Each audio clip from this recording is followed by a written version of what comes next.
Je suis son enfant. Papa est là, je peux pas échouer. Ça met sur moi, c'est quelque chose que je peux pas jouer. Dis la famille, ici connaît Suleiman Kevin Kader Junior, a.k.a. KS Bloom, a.k.a. Allumer la lumière. Je salue les disciples. Mon papa c'est Jésus, mon guide c'est le Saint-Esprit. On est ensemble. Je commence la musique en 2012. Voilà, on fait les premiers pas, les premiers textes, premiers freestyle. À la base, c'est pas le gospel, c'est du rap pur et dur comme on le connaît.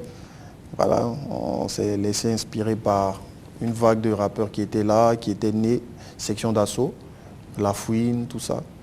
Et c'est de là qu'est partie la passion du rap. Les débuts dans le gospel se font après ma conversion, après ma rencontre avec le Seigneur, qui a pour date le 9 octobre 2017. C'est le jour de ma conversion en vrai. Donc, 1 an plus tard, je vais à l'église et je vois des jeunes de mon âge qui chantent, qui rappent pour le Seigneur, qui font ce qu'ils savent faire pour le Seigneur. Et là, il y a un déclic, tu te dis, tiens, ça c'est ce que je peux faire. Ça me ressemble. Et si eux ils le font, moi aussi je peux le faire.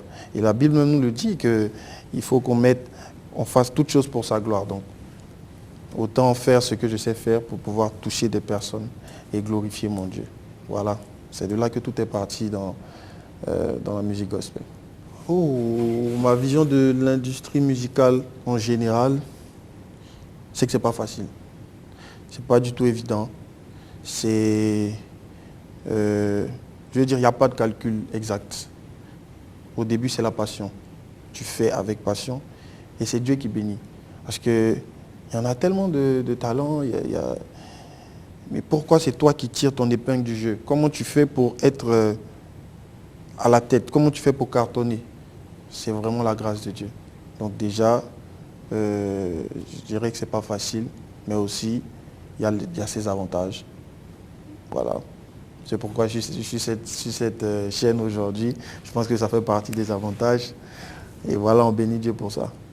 L'amour c'est faire une femme, l'amour c'est faire un homme, l'amour c'est faire des gosses, l'amour c'est planifier leur bonheur, l'amour c'est ça aimer, les autres sont condamnés. Je sais de quoi je parle et même papa m'a montré que la vie c'est l'amour. Les difficultés, c'est plus au début, c'est plus dans les débuts, quand tu n'es pas connu, on méprise ton travail, ouais, mais on passe tous par là, hein, ça nous permet de savoir que ce n'est pas évident de réussir et que c'est Dieu qui donne. Donc au départ, tu viens, on ne te calcule pas forcément. Au milieu de la prestation, on coupe. Merci, je vous remercie. Merci, on va passer aux choses sérieuses.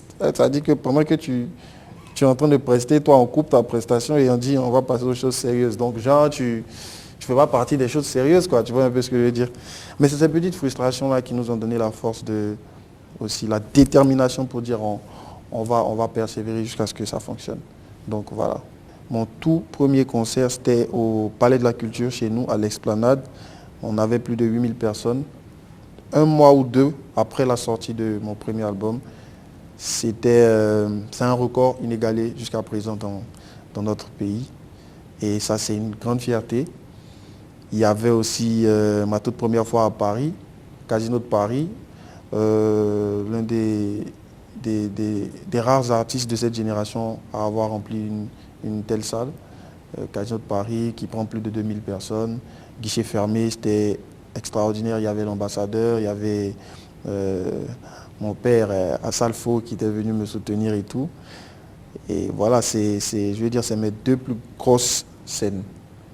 Voilà, mes 2 plus grosses fiertés, musicalement parlant. En fait, je ne vais pas spoiler, je vais donner l'exclusivité là, parce que c'est un peu chaud. Je ne sais pas si j'ai le droit de le dire, je ne vais pas avoir de problème avec ma maison de production, mais on travaille sur un projet qui doit sortir très bientôt.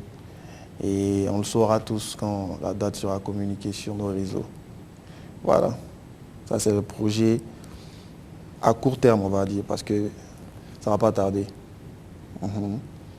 Maintenant, sur le long terme, je veux dire, après il faut s'asseoir et il faut pousser les jeunes qui commencent. Il faut qu'ils puissent bénéficier de ton parcours.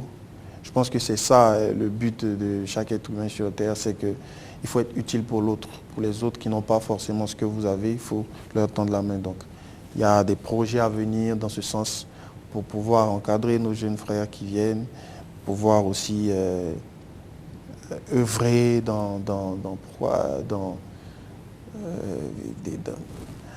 poser des actes de charité.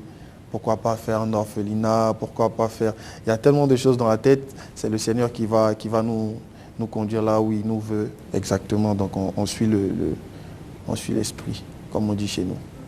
C'est Dieu qui a commencé, c'est lui qui va faire un miracle dans la zone. C'est Dieu qui a commencé, c'est lui qui ferme la bouche de Babato. C'est Dieu qui a commencé, c'est lui qui va faire un miracle dans la zone.